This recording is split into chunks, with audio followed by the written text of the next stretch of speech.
And I am so thrilled to be here with you today. So, I am the creator of Attachment Centered Play Therapy and one of the presenters that is going to be speaking at our upcoming Attachment Summit and Psychotherapy Conference. So, this has been something that has been near and dear to my heart. And a couple of years ago, I worked with Pessy to develop our first summit that we had, the first conference that we had, working with attachment science and attachment theory. And this has been something that I'm so passionate about. And our lineup of speakers is incredible this year. So this is something that you definitely don't want to miss out on. We have Sue Johnson doing a keynote talking about the power of attachment science. We have Carmen Jimenez Pride talking about IFS parts and attachment work. I'll be talking about attachment-centered play therapy and how we can best help family systems repair, rebuild, and create security, especially following trauma and different bumps and bruises that life throws at us.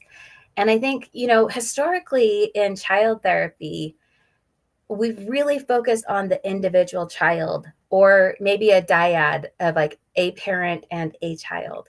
But when there's more members of the family that are impacted just because we're in relationship together, it's really important that we take time to get trained in working with families and find ways to connect and engage. And when there's sibling groups or multiple parents involved, and using that parent word very globally, but whoever's in that parental role of the child, being able to work with them, repairing the complexity of the family system and really building bonds that can, positively shape one another for the rest of their lifetime together.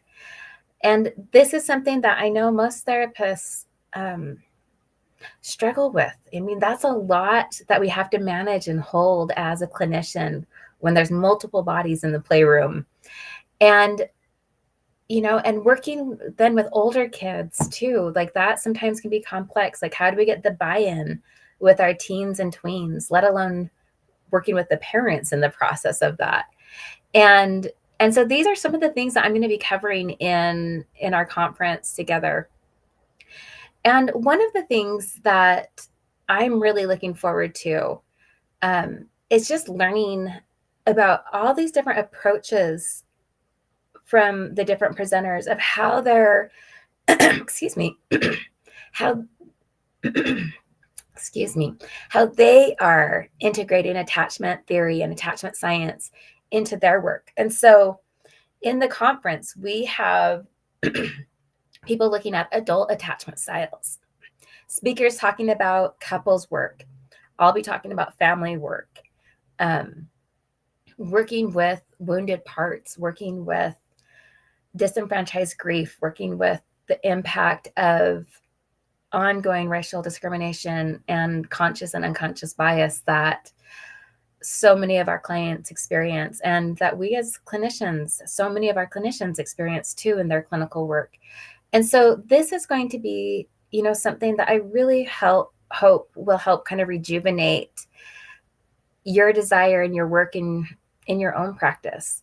So one of the things that I want to lead with today is one of my favorite interventions to start connecting children and parents together. And this is children of all ages. So this can be used at any point. But I really love helping them get out of the scapegoating that can take place. Like most of us, are familiar with like the identified patient that is usually the identified problem and the symptom bearer of the system.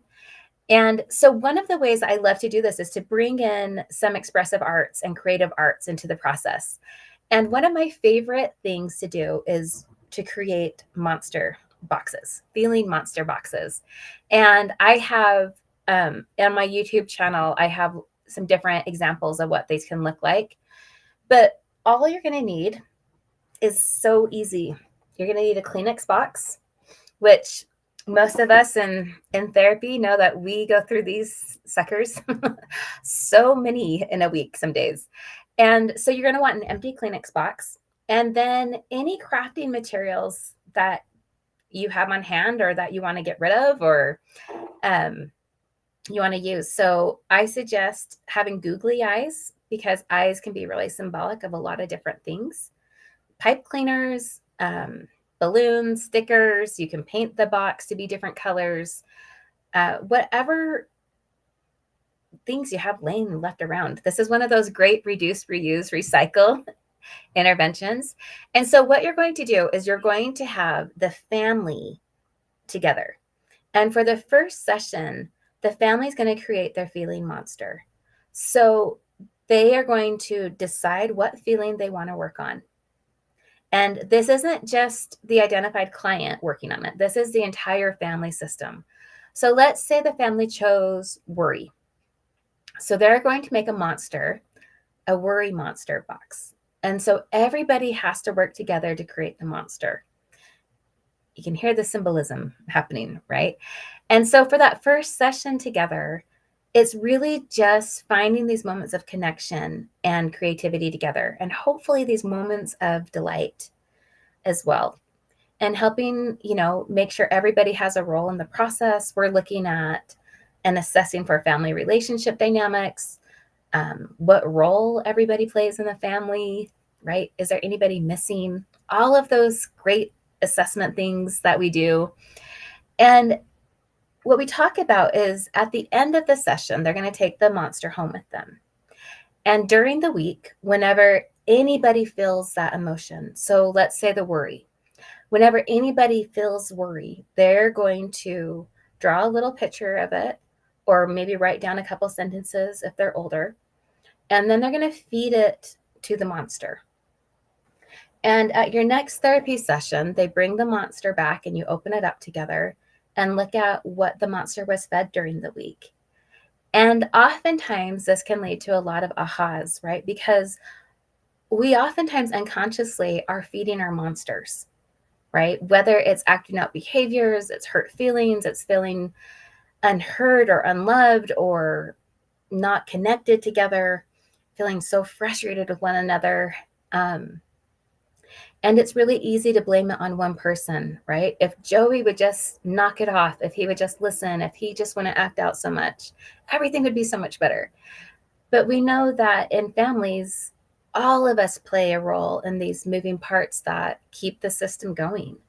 And so this can be a great way in introducing like how each of us can play a role in feeding our monsters, whatever that monster may be that brought them to therapy for the first place. And we can do this in a really fun, playful, non-threatening way. And, I think that helping parents kind of have those aha moments of what are they feeding to the monster can also be a really powerful experience, and then as a family, we can identify some treatment goals and some healing goals together, right? So we can help begin to diminish the power of the monster that it plays in the family and start working on repairing and strengthening the relationship so that they can together fight against whatever monster it is in their world. And this is just one of many interventions that can be so fun and playful and incredibly powerful in our work that we do.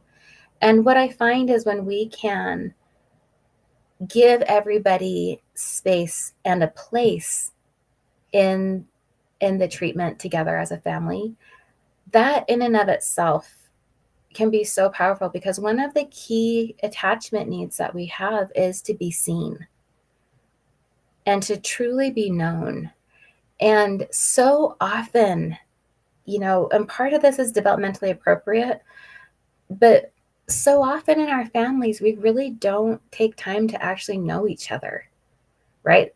And kids oftentimes see parents as kind of these one-dimensional objects. That's just mom. That's just dad, right? Like there's nothing more to them. That's just who they are. And I think sometimes as parents, we actually can get stuck in that trap as well, when there's this assumption about who I think you are, instead of healing enough in the relationship together so you can start discovering who we are together and who we are independent of one another. And if we can tame some of the monsters down, who the potential each of us have to grow and develop into. And that's why I love involving the parent or parents into the child's work, and involving the family system into a child's work, because I think when we fail to do that, we can't expect the least powerful member of the family to be the change agent. Like, that's such an unrealistic expectation to give to a child, because they really don't have power to make changes.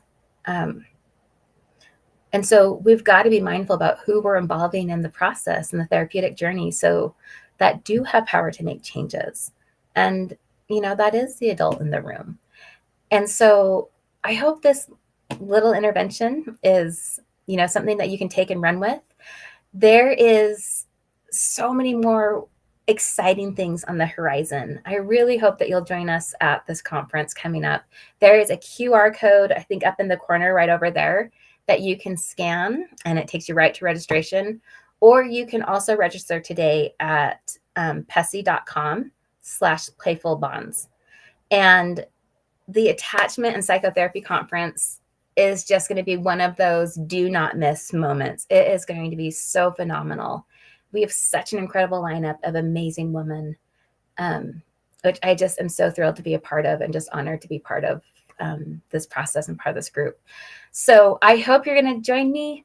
If I can be a help or resource in any way, you can always find me at clairmellenthin.com.